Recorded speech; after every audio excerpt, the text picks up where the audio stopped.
So to date there have been 2 actors identified by the international community as having used chemical weapons in Syria. These include the Syrian government itself and the so-called Islamic State militant group.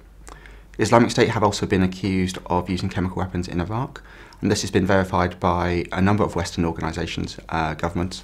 A number of smaller groups have also been identified, predominantly by the Russian government and Russian media-led sources. However, these remain to be verified.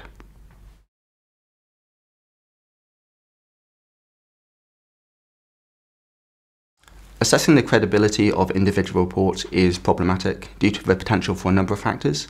These include misidentification, mistakes, if not outright misinformation. False flags are a particular concern. These are when one actor conducts its own chemical attacks and blames another group in order to discredit it or have military action brought against it.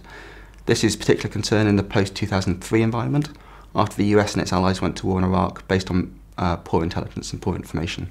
So open source methodologies have their uses. They have limitations, especially when looking at individual reports. However, by looking at many events over the long term, it's possible to look at trends in who is using chemical weapons, how they're being used, and where they're being used.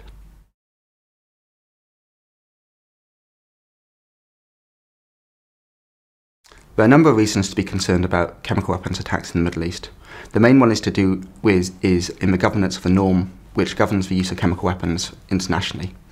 So despite the fact the Syrian government has been confirmed to be a user of chemical weapons, despite signing with CWC, the Chemical Weapons Convention, the Russian government is aiding it. So rather than enforcing the norm about non-use of chemical weapons, the use of chemical weapons becomes a consideration for national interest.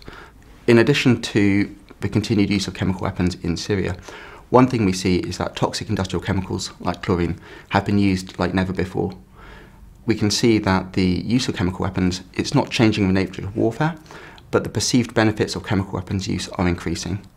When we add this to the perception that there are low costs, it increases the incentive to use, particularly by non-state actors who might be incentivized to use chemical weapons, particularly for the terror effect they seem to have.